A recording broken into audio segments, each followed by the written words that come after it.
तारीख़ इस्लाम में बाज़ वाक़यात ऐसे हैं जो बैक वक्त ईमान को मजबूत भी करते हैं और अक्ल को आज़माते भी हैं।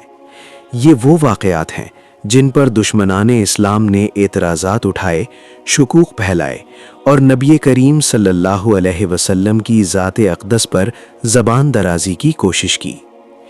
इन्हीं हसास और नाजुक वाक़यात में से एक वाक़या नबी करीम सल्लल्लाहु अलैहि वसल्लम पर जादू किए जाने का है। ये वाक़या अगरचे सही तरीन कुतुब हदीस में मौजूद है, मगर इसको अधूरा, मस्ख़शुदा या बदनीयती के साथ बयान किया गया, जिससे आम मुसलमानों के दिलों में वसवसे पैदा हुए। इसीलिए इस वाक़े को क़ुरआन, सही अहादीस, अइम्मा उम्मत और अक़ीदा-ए अहले सुन्नत की रोशनी में तफ़सील, अदब और एहतियात के साथ बयान करना बेहद ज़रूरी है। सबसे पहले ये समझना लाजिम है कि जादू कोई ख़याली चीज़ नहीं, बल्कि एक हकीकत है जिसका जिक्र खुद कुरान मजीद में मौजूद है। अल्लाह ताला फरमाता है, और वो लोग इस चीज़ के पीछे लग गए जो शयातीन सुलेमान के अहद में पढ़ा करते थे और वो लोगों को जादू सिखाते थे। ये आयत वाज़ेह करती है कि जादू का वजूद हकीकी है, ये आजमाइश है, मगर इसका असर अल्लाह के हुक्म के बगैर नहीं होता। इसी आयत में आगे फरमाया गया, और वो किसी को नुकसान नहीं पहुंचा सकते मगर अल्लाह के हुक्म से। यहाँ सबसे अहम सवाल पैदा होता है, क्या अल्लाह के नबी सल्लल्लाहु अलैहि वसल्लम पर जादू हो सकता है? और अगर हुआ तो क्या इससे नबूवत मुतासिर हुई? अहले सुन्नत वल जमात का मुत्तफ़िक़ा अक़ीदा। अहले सुन्नत का मुत्तफ़िक़ा अक़ीदा ये है कि अंबिया अलैहिमुस्सलाम वही, दीन और शरीयत में मासूम होते हैं। कोई जादू, बीमारी या तकलीफ़ वही में खलल नहीं डाल सकती। नबी सल्लल्लाहु अलैहि वसल्लम की अक्ल, याददाश्त और पैगाम इलाही महफूज है। लिहाजा अगर किसी जिस्मानी या ज़ाहिरी मामले में आर्जी असर हो भी जाए तो वो नबूवत के मनसब के ख़िलाफ़ नहीं। जब नबी करीम सल्लल्लाहु अलैहि वसल्लम मदीना मुनव्वरा तशरीफ़ लाए तो वहाँ 3 बड़े यहूदी क़बाइल आबाद थे, बनु क़ैनुक़ा, बनु नज़ीर, बनु क़ुरैज़ा। इब्तिदा में उनके साथ मुआहदे हुए, मगर वक्त के साथ हसद बढ़ा, अनाद पैदा हुआ, हक़ वाज़े होने के बावजूद इनकार किया गया। क़ुरआन गवाह है कि बहुत से अहले किताब चाहते हैं कि ईमान लाने के बाद तुम्हें काफिर बना दें, अपने दिलों के हसद की वजह से। यही हसद आगे चलकर साजिशों में बदला। इन्हीं यहूदियों में एक शख्स था, लबीद बिन आसम, यहूदी था जो जादू में महारत रखता था। दिल में नबी सल्लल्लाहु अलैहि वसल्लम के खिलाफ शदीद बुग़्ज़ रखता था।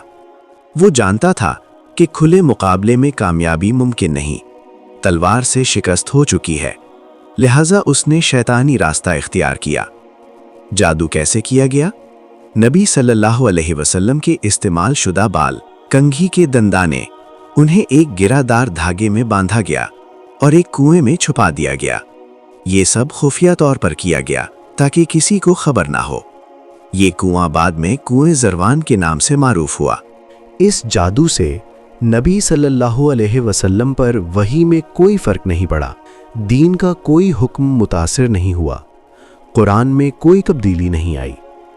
असर सिर्फ इतना था कि बाज़ रोज़मर्रा के मामूली कामों में वक्ती वहम या थकन सी कैफियत महसूस होती। हज़रत आयशा फरमाती हैं, ऐसा महसूस होता जैसे आप सल्लल्लाहु अलैहि वसल्लम ने कोई काम किया हो, हालांकि ना किया होता। ये इंसानी जिस्मानी असर था, ना कि ज़हनी या नबवी। ये वाक़या दरअसल नबी सल्लल्लाहु अलैहि वसल्लम की इंसानी हैसियत को ज़ाहिर करता है। उम्मत को सिखाता है कि तकलीफ़ आना कमज़ोरी नहीं, बल्कि सब्र, दुआ और तवक्कुल असल कमाल है।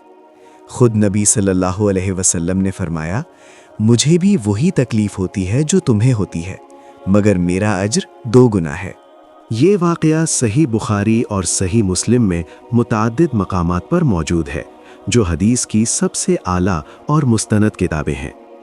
हज़रत आयशा रज़ी अल्लाह अन्हा फरमाती हैं, रसूल अल्लाह सल्लल्लाहु अलैहि वसल्लम पर जादू किया गया, यहाँ तक कि आप सल्लल्लाहु अलैहि वसल्लम को ऐसा महसूस होने लगा कि आपने कोई काम किया है, हालांकि आपने वो काम किया नहीं होता था। نبی کریم صلی اللہ علیہ وسلم اللہ کے رسول ہونے کے ساتھ ساتھ انسان بھی تھے۔ آپ صلی اللہ علیہ وسلم نے بھوک بھی محسوس کی، زخم بھی کھائے، بیماری بھی آئی۔ اسی طرح اس جادو کے اثر سے طبیعت میں بوجھ، جسم میں کمزوری، ذہن میں وقتی سی الجھن، مگر یہ سب نماز میں خلل نہ بنے، قرآن کے نزول میں رکاوٹ نہ بنے۔ ایک دن نبی صلی اللہ علیہ وسلم اپنے گھر میں آرام فرما رہے تھے کہ دو فرشتے تشریف آئے، ایک سر کی طرف کھڑی ہوئی، ایک پاؤں کی طرف۔ ایک نے دوسرے سے سوال کیا، اس شخص کو کیا ہوا ہے؟ دوسرے نے جواب دیا، ان پر جادو کیا گیا ہے۔ پوچھا گیا، کس نے کیا ہے؟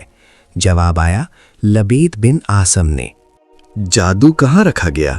فرشتوں نے بتایا، جادو ایک کنویں میں چھپایا گیا ہے، جسے کنویں زروان کہا جاتا ہے۔ اس کے پانی کا رنگ بگڑ چکا تھا، جیسے اس میں مہندی گھولی گئی ہو۔ یہ کنواں مدینہ کے مضافات میں واقع تھا۔ نبی صلی اللہ علیہ وسلم نے حضرت علی، حضرت زبیر اور چند صحابہ کو کنویں کی طرف بھیجا۔ جب وہ وہاں پہنچے، کنویں کا پانی بدبودار تھا۔ اس کے اندر سے بال، کنگھی، گرے دار دھاگا برآمد ہوا۔ یہ وہی اشیاء تھیں جن پر جادو کیا گیا تھا۔ کیا جادو توڑ دیا گیا؟ نبی صلی اللہ علیہ وسلم نے کسی جادوگر سے مدد نہیں لی، کوئی عملیات نہیں کروائے، بلکہ اللہ نے قرآن کے ذریعے شفا عطا فرمائی۔ اسی موقع پر سورۃ الفلق، سورۃ الناس نازل ہوئیں۔ ان آیات میں جادو سے پناہ، حسد سے حفاظت، شیطان کے شر سے بچاؤ کا مکمل نظام دیا گیا۔ ہر آیت کے نزول پر ایک گرہ کھلتی گئی اور نبی صلی اللہ علیہ وسلم کو سکون ملتا گیا۔ یہ قرآن کی زندہ معجزہ ہے۔ جب نبی کریم صلی اللہ علیہ وسلم پر وحی کے ذریعے یہ حقیقت واضح ہو گئی کہ جادو کہاں ہے، کس نے کیا ہے اور اس کا علاج کیا ہے، تو اللہ تعالیٰ نے اپنی خاص رحمت سے قرآن کی دو عظیم صورتیں نازل فرمائیں، جو رہتی دنیا تک انسانیت کے لیے حصن حسین بن گئیں، سورۃ الفلق اور سورۃ الناس۔ یہ صرف صورتیں نہیں، یہ اللہ کی طرف سے اعلان حفاظت تھا۔ حضرت عائشہ رضی اللہ تعالی عنہا بیان کرتی ہیں، جب رسول اللہ صلی اللہ علیہ وسلم ان آیات کی تلاوت فرماتے تو جادو کی گرہیں ایک ایک کر کے کھلتی جاتی تھیں اور آپ صلی اللہ علیہ وسلم کی طبیعت بحال ہوتی جاتی تھی۔ یہ منظر کوئی عام منظر نہ تھا۔ ہر آیت کے ساتھ ایک گرہ کھلتی، ہر لفظ کے ساتھ بوجھ ہلکا ہوتا اور ہر دعا کے ساتھ رحمت اترتی، حتیٰ کہ آخرکار نبی کریم صلی اللہ علیہ وسلم ایسے ہو گئے جیسے کسی بندھن سے آزاد کر دیے گئے ہوں۔ جب صحابہ نے کنویں سے وہ اشیاء نکال لیں، بال، کنگھی، گرہ دار دھاگا، تو کنویں کا پانی بدبودار، سیاہی مائل اور ناگوار تھا۔ یہ اس بات کی علامت تھی کہ وہاں ناپاک عمل کیا گیا تھا، شیطانی اثر موجود تھا۔ لیکن جیسے ہی جادو نکالا گیا، پانی صاف ہونے لگا، بدبو ختم ہو گئی۔ یہ سب اللہ کی قدرت کا مظہر تھا۔ لبید بن عاصم کو سزا کیوں نہ دی گئی؟ یہ سوال اکثر پوچھا جاتا ہے۔ نبی صلی اللہ علیہ وسلم نے لبید بن عاصم کو سزا کیوں نہ دی؟ یہاں نبی صلی اللہ علیہ وسلم کا اخلاق عظیم پوری شان کے ساتھ سامنے آتا ہے۔ نبی صلی اللہ علیہ وسلم کا فرمان، آپ صلی اللہ علیہ وسلم نے فرمایا، اللہ نے مجھے شفا دے دی ہے اور میں اس بات کو ناپسند کرتا ہوں کہ لوگوں میں شر اور فتنہ پھیلاؤں۔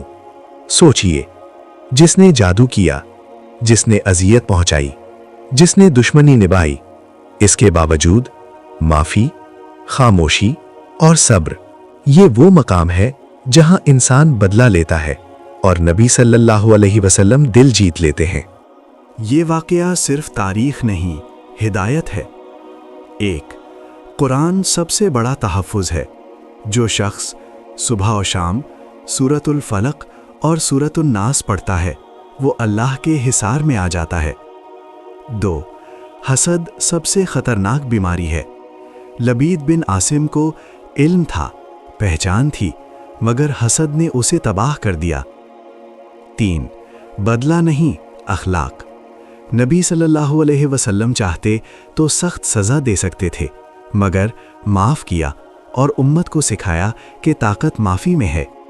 अगर आपको ये वीडियो पसंद आए तो बेल चैनल को सब्सक्राइब करें, वीडियो को लाइक करें, अपनी कीमती राय कमेंट में ज़रूर लिखें ताकि हम मज़ीद ऐसी दिल को छू लेने वाली इस्लामी वाक़यात आप तक पहुंचा सकें।